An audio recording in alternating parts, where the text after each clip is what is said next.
O fluxo de caixa online.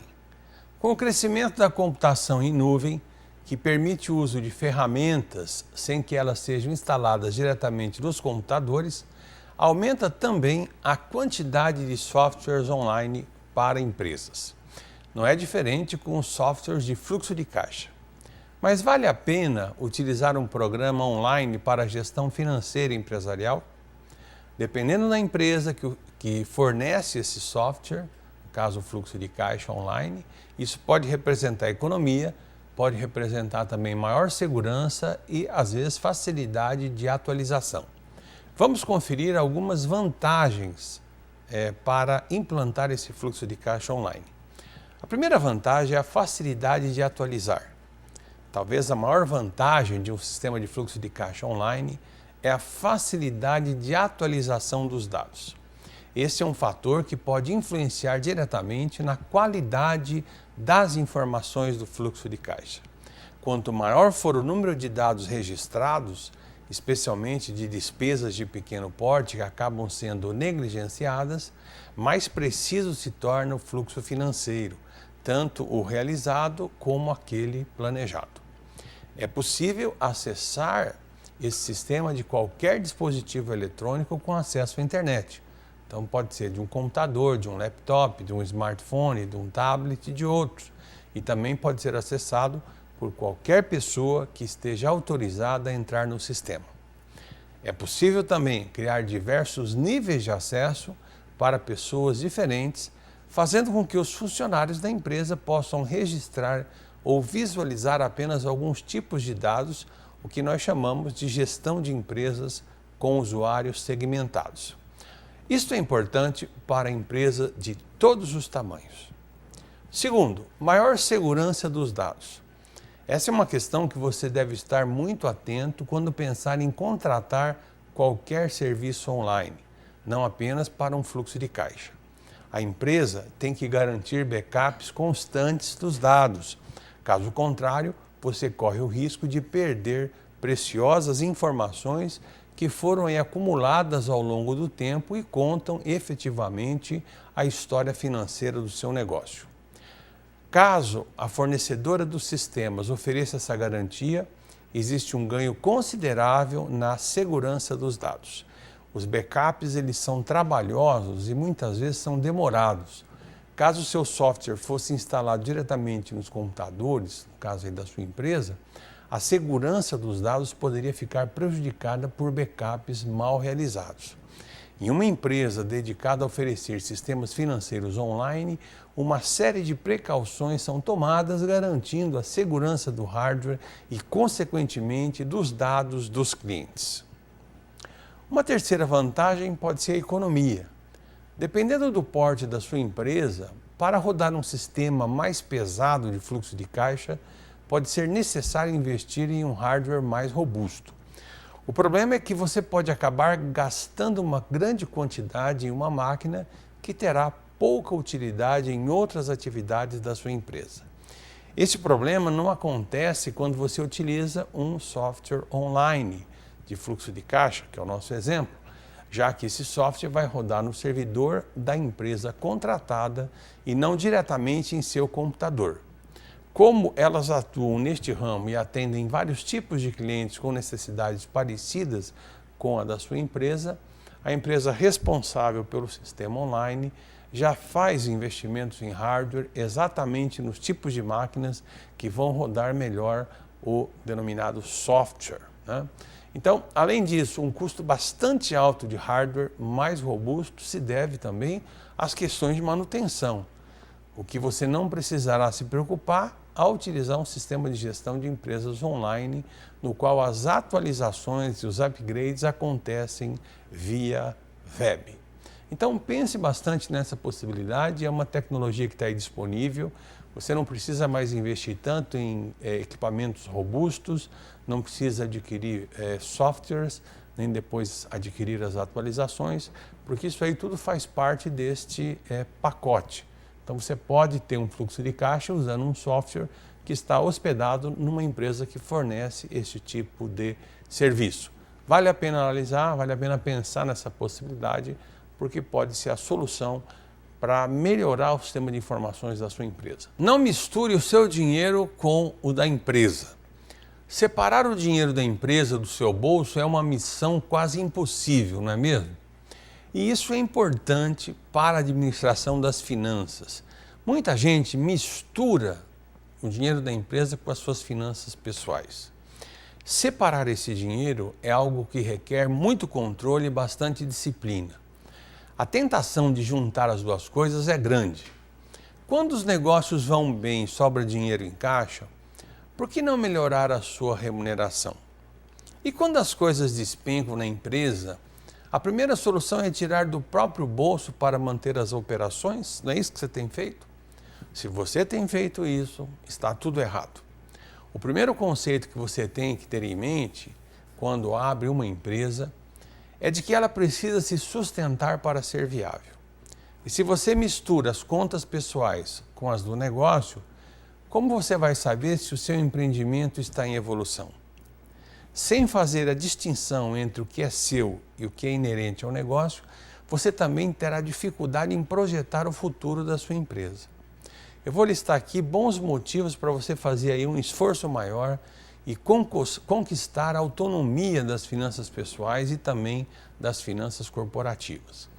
Confira então as dicas. Primeiro, dinheiro da empresa. Avalie todas as operações do seu empreendimento com precisão dos dados. É preciso ter clareza quanto aos valores do que está entrando e do que está saindo da empresa. Isso para verificar de fato se as suas operações estão revertendo em lucro ou se estão gerando prejuízo. Monte o fluxo de caixa da empresa, incluindo apenas os custos e as receitas específicas do empreendimento, para você ter uma visão sem distorções. Os dados reais sobre os custos e ganhos do seu negócio só serão úteis se forem concretos. Portanto, separe as contas empresarial e pessoal. Segunda dica, defina o seu prolabore e demais salários de forma justa. Caso você tenha um prolabore flutuante, que varia conforme a lucratividade do seu negócio, você poderá estar tirando quantias importantes para a expansão da empresa ou ficando sem nada em épocas difíceis. Lembre-se que o lucro da empresa não pode beneficiar apenas a pessoa física, apenas o dono da empresa. Parte dos resultados do seu negócio tem que gerar remuneração dos funcionários e prover, inclusive, as necessidades de investimentos. Para ter essa organização é essencial separar as contas, senão você vai ter problema. Uma terceira dica é inclua o seu prolabore entre as despesas com remuneração. Você deve, então, definir um rendimento mensal e mantenha-o no mesmo patamar. Os lucros da empresa devem provisionar uma série de situações, entre elas para expansão, para desenvolvimento de novos negócios, e até para custos que são inesperados. Uma quarta dica é tenha controle sobre a reserva de caixa. Separar o dinheiro pessoal e o empresarial possibilita o controle não somente do fluxo de caixa, mas também de uma reserva. Um negócio ou indivíduo sem qualquer amparo financeiro para emergências corre o risco de entrar no vermelho. Parte dos rendimentos deve ser preservado para amparar situações imprevistas ou garantir os investimentos. Acompanhe sempre os usos desse fluxo de caixa e tente nunca deixá-lo zerado. A reserva de caixa pode e deve ser movimentada quando necessário, mas ela perde o principal objetivo, que é o de dar fôlego financeiro ao seu empreendimento, quando de fato ela fica zerada. Esse cuidado é uma prevenção para que você fuja da tentação de injetar dinheiro pessoal na empresa, quando as coisas apertarem, e perder todo o controle novamente. A ideia da reserva de caixa também vale para as suas finanças pessoais. Defina um prolabore que seja suficiente para o seu sustento, mas que garanta também uma reserva. E assim, você vai começar a experimentar a feliz independência financeira. Sua empresa e o seu bolso agradecem. A inovação é para todo mundo.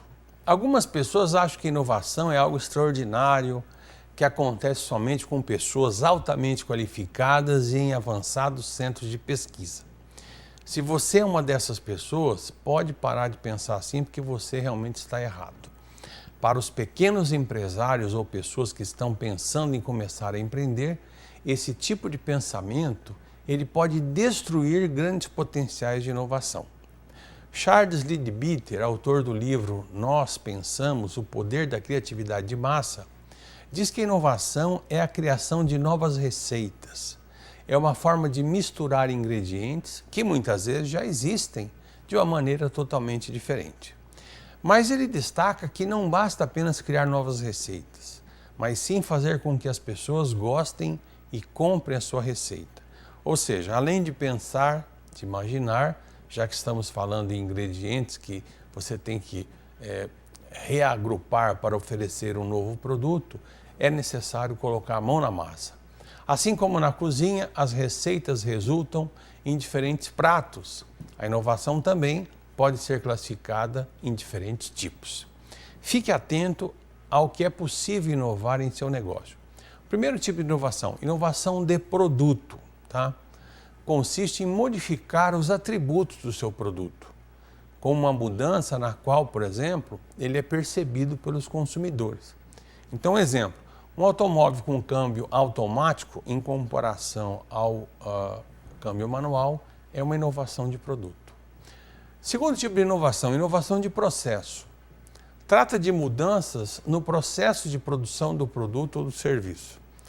Não gera necessariamente impacto no produto final, mas ele produz benefícios no processo de produção, geralmente aí aumentos de produtividade e também redução de custos.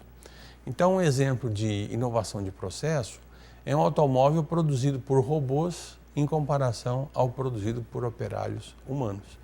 Isso é inovar no processo. Um terceiro tipo de inovação é a inovação de modelo de negócios. Aqui se considera mudanças no modelo de negócio, ou seja, na forma como o produto ou o serviço é oferecido ao mercado. Não implica necessariamente em mudar o produto ou mesmo a forma de produzir, mas sim na forma como ele é levado ao mercado. Então, por exemplo, um automóvel é alugado pelo consumidor que passa a pagar uma mensalidade pelo uso do veículo com direito a seguro, manutenção e troca, sempre por um modelo mais novo a cada ano. Em comparação ao modelo de negócio tradicional, onde você compra um veículo, isto é uma inovação. Antes de diferentes tipos, além desses diferentes tipos que eu falei para vocês, a inovação ela também traz diferentes impactos no negócio, né? O primeiro, por exemplo, é a inovação incremental. Você vai conseguindo com ela pequenas melhorias contínuas nos produtos ou nos serviços, né? E geralmente representam aí ganhos adicionais no processo. Existe também a inovação contínua, tá? Que, embora não incremental, a partir de um determinado momento, as melhorias nos processos, especialmente dos processos da empresa, acontecem num crescendo. Quer dizer, você não tem grandes rupturas na forma de inovar, mas você vai melhorando gradativamente os seus produtos e os seus serviços. Bom, o recado final é que inovar pode ser tanto para pequena como para média ou para grande empresa. Basta aí você entender que hoje uma empresa que não inova dificilmente se sustenta no mercado. Eu termino aqui o nosso programa Gestão de Negócios. Para dúvidas, críticas e sugestões, escreva para tv@unipar.br. Obrigado pela sua audiência e até a próxima edição.